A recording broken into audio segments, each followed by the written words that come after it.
Assalamualaikum warahmatullahi wabarakatuh. Yang saya hormati Bapak Dirkrimum Polda Kepulauan Riau, yang mewakili dari DVI yang masuk dalam Satgas, kemudian dari BP2MI Ibu, kemudian dari Kementerian Luar Negeri dan Kasubsatgas Evakuasi, yaitu Bapak Dirpol Air. Rekan-rekan media yang saya hormati dan yang saya banggakan, alhamdulillah hari ini tim Satgas Operasi Misi Kemanusiaan Internasional yang dipimpin langsung oleh Bapak Kaops Misi, yaitu Bapak Irjen Pol Joni Asadoma selaku Kadihub Binter, Kepala Divisi Binter Polri, bersama dengan sub-sub satgas lainnya dan rekan-rekan dari Kementerian Luar Negeri, dari BP2MI, telah melakukan repatriasi warga negara Indonesia tahap kedua yang berada di Johor Bahru, Malaysia.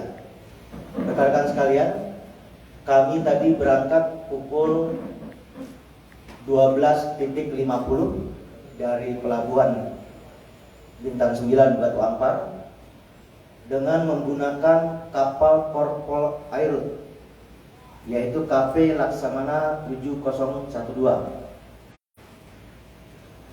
Kami berangkat menuju Pelabuhan Pasir Gudang di Johor Bahru, dan setibanya di sana kami diterima oleh Marin Polis Diraja Malaysia, kemudian Atase Kepolisian yang berada di Johor, kemudian juga dari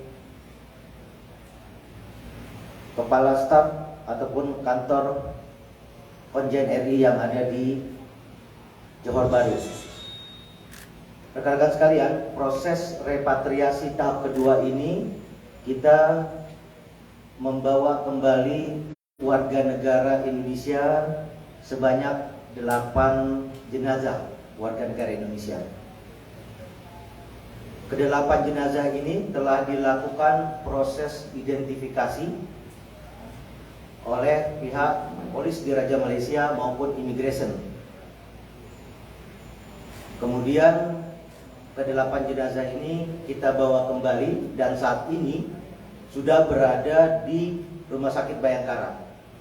Proses selanjutnya yang akan dilakukan adalah proses reeksaminasi oleh tim dari DVI dan dari Rumah Sakit Bayangkara. Rekan-rekan sekalian, dari 8 jenazah WNI ini, yang pertama adalah almarhum Ahmad Sutrisno Pratama. Ini dari Kecamatan Selong, Kabupaten Lombok Timur, NTB. Kemudian yang kedua, almarhum Baharudin. Ini dari Kecamatan Batu Kilang, Lombok Tengah, NTB. Kemudian yang ketiga, almarhum Dedi Suryadi. Ini berasal dari Kecamatan Suralaga, Kabupaten Lombok Timur, NTB. Berikutnya adalah almarhum Rusdi. Ini dari Kecamatan Lenek, Kabupaten Lombok Timur, NTB. Yang kelima adalah almarhum Sadi. Ini berasal dari Kecamatan Batu Kliang, Kabupaten Lombok Tengah, NTB. Yang keenam, almarhumah Sri Mindari. Ini berasal dari Kecamatan Jatiroto, Kabupaten Lumajang, Jawa Timur. Yang berikutnya adalah almarhum Supardi. Ini berasal dari Kecamatan Lenek, Kabupaten Lombok Timur, NTB. Yang terakhir yaitu almarhum Unwanul Hubbi. Ini berasal dari Kecamatan Aikmal, Kabupaten Lombok Timur, NTB. Rekan-rekan sekalian,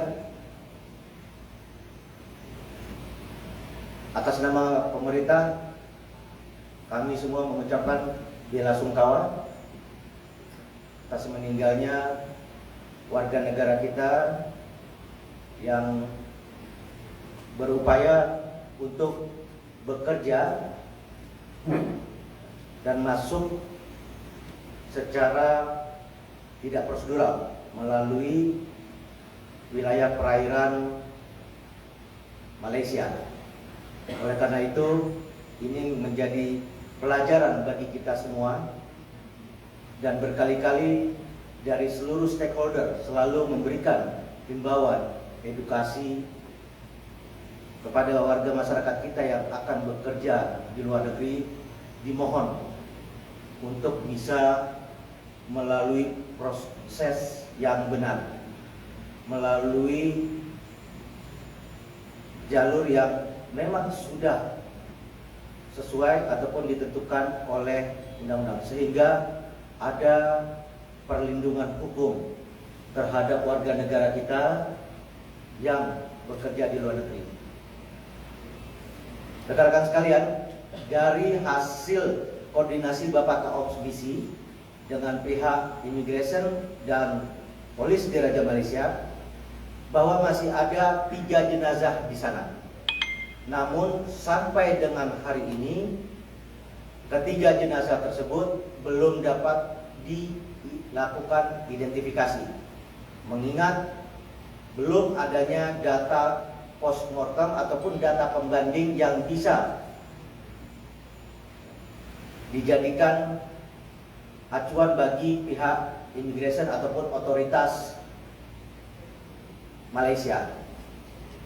Rekan-rekan sekalian, dapat kami sampaikan juga, proses repatriasi ini tidak berdiri sendiri, bahwa di dalam Satgas Operasi Misi Kemanusiaan Internasional ada Subsatgas Penegakan Hukum. Sampai dengan hari ini dapat kami sampaikan bahwa proses penegakan hukum terhadap kasus ini saat ini terus dan sedang berjalan. Proses penyelidikannya terus dilakukan oleh para penyidik kami dan di backup dari Barreskrim Polri. Sebagaimana konferensi pers kami sebelumnya, dari kejadian ini sudah dilakukan penangkapan terhadap 3 orang yang diduga kuat berdasarkan alat bukti ataupun berdasarkan bukti permulaan yang cukup. Mereka bertanggung jawab atas pengiriman pekerja migran Indonesia ilegal. Di tahun kemarin atau sekitar tanggal 28, kita sudah menyampaikan ada 2 tersangka, yaitu saudara JI dan saudara AB yang kita amankan. Kemudian berikutnya kemarin adalah saudara S alias A. Penyidik masih akan terus melakukan proses penyidikan untuk mengungkap jaringan ataupun mata rantai dari human trafficking ini. Itu yang bisa saya sampaikan. Bersama saya di sini ada beberapa rekan yang mendampingi. Mungkin nanti dari teman-teman media ada yang ingin menanyakan, bisa nanti kepada pejabat dari Kementerian Luar Negeri, dari TVI, juga yang mendampingi kami, yaitu Bapak Dirkrim selaku Kasub Satgas Penegakan Hukum, kemudian dari BP2MI maupun dari Kasub Satgas Evakuasi. Kami buka bagi rekan-rekan yang ingin menyampaikan pertanyaan. Kami persilakan sebutkan nama dan medianya. Izin Pak, ya. saya Putra dari Batam Today. Ya. Pak, untuk pemulangan sendiri kapan dilakukan? Lalu kami dapatkan informasi bahwa Polda Kepri dan tim gabungan berhasil mengamankan penyalur dari Lombok. Apakah itu benar, Pak? Iya. Sampai dengan malam ini, sebagaimana yang saya sampaikan, bahwa Polda Kepri sudah mengamankan 3 orang, yaitu saudara JI, kemudian AB, dan saudara S alias A, yang diduga kuat berdasarkan bukti permulaan yang cukup. Mereka bertanggung jawab atas pengiriman PMI ilegal ke Malaysia, ya. Sebagaimana yang saya sampaikan tadi, proses penyidikan tidak hanya berhenti sampai di sini. Ini akan terus, ya. Kita akan terus ungkap sampai semua jaringan dari pengiriman PMI ilegal ini dapat kita ungkap. Demikian ya. Mungkin ada lagi dari rekan-rekan yang ingin menanyakan, mungkin kepada Kementerian Luar Negeri ataupun dari BP2MI. Hari ini hadir Bu Lisnia dari BP2MI. Kami persilakan. Cukup ya? Cukup ya rekan-rekan ya? Tidak ada yang ya? Ke kampung halaman ya, Pak? Ya, untuk proses pemulangan ke kampung halaman. Mungkin ada yang bisa diingatkan, silakan Ibu, karena yang bertanggung jawab dari BP2MI. Kami persilakan Bu. Ya, terima kasih Bapak. Pertama-tama saya sampaikan apresiasi yang setinggi-tingginya kepada Kepolisian Republik Indonesia, terutama dari Polda Kepri. Kami BP2MI akan memulangkan jenazah setelah beres di otopsi nanti malam. Besok pagi jam 7 kami langsung mengantar ke daerah asal. Fasilitas BP2MI kami langsung ke NTB dan Jawa Timur. Begitu, karena setelah beres otopsi ini pagi-pagi jam 5 sudah ada di bandara. Jam 7 pagi kita berangkat. Itu saja Pak. Terima kasih. Baik, cukup ya. Mungkin masih ada lagi dari Metro TV, ada yang ingin ditanyakan, konfirmasi? Ya. Dari 64 itu kan 60-nya adalah tidak ada teknologi. Dari korban yang sudah diidentifikasi, apakah ada salah satu di antara yang itu dipakai dari bulan Batam?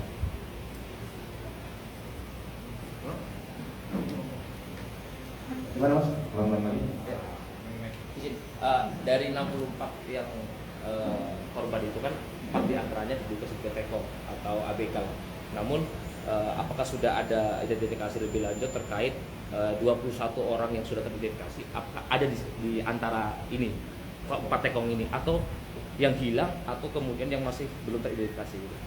Baik, terima kasih. Jadi terkait dengan 4 orang TEKOM ataupun ABK, kami informasikan terhadap 21 yang jenazah yang diidentifikasi ini yang sudah kembali ke Indonesia. Jenazah tersebut tidak ada yang termasuk TEKOM ataupun ABK. Yang jelas untuk 2 orang yang sudah diidentifikasi yang sementara ditahan atau diamankan ke imigrasi Malaysia, ada 2 orang ABK yang sudah diidentifikasi. Yang 2 lagi sementara ini belum ada informasi lebih lanjut. Itu terima kasih. Baik. Baik, cukup ya. Ya, terakhir ya. Ya, sebutkan nama dan medianya Mas. Dari Pos Metro Batam untuk Kemenlu.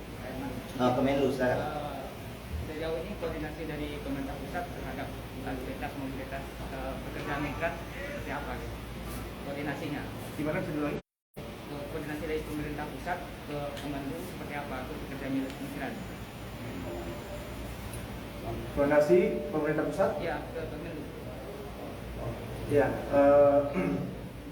pemerintah pusat termasuk Kemenlu tentunya ya, Mas. Jadi Kemenlu bersama-sama dengan BP2MI tentunya dalam hari ini terus mensosialisasikan pada para calon PMI untuk memilih atau mendaftar atau menempuh jalur yang resmi dalam mencari pekerjaan di luar negeri. Tentunya jika para calon PMI memilih jalur yang tidak resmi non prosedural, sangat beresiko termasuk apa yang saat ini terjadi, kecelakaan ataupun mungkin ketika tiba di sana akan lebih rentan terhadap perlakuan kasar dari majikan. Sementara kalau menempuh jalur yang resmi, tentunya proses pengirimannya akan lebih aman dan hak-haknya akan lebih terjamin. Mungkin itu, Mas. Alasan mereka memilih untuk jalur tidak resmi kenapa? Apakah karena prosedural dari BP2MI terlalu berbelit atau gimana gitu? Mungkin banyak alasan, Mas, ya. Mungkin kita tidak bisa langsung bilang terlalu mudah atau terlalu gampang, tapi mungkin ada juga salah satunya keterbatasan informasi yang mereka bisa akses atau mungkin kekurangan pengetahuan mereka.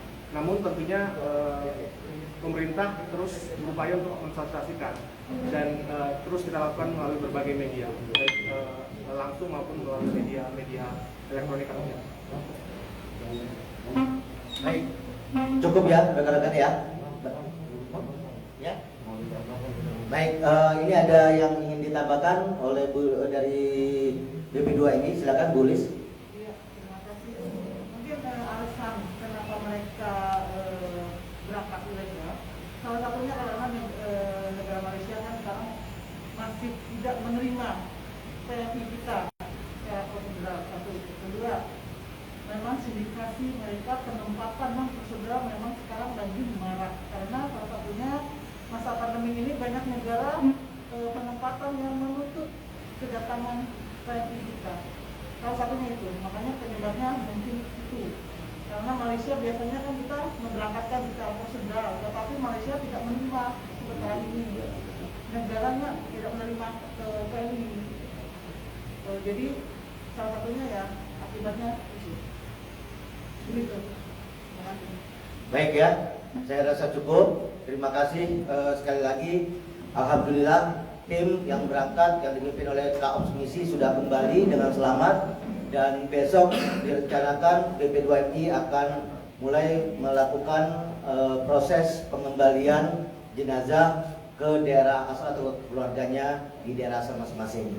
Sekali lagi pemerintah turut berduka cita atas kejadian ini dan kita berharap kejadian ini tidak terjadi lagi di masa-masa yang akan datang. Terima kasih. Wassalamualaikum warahmatullahi wabarakatuh.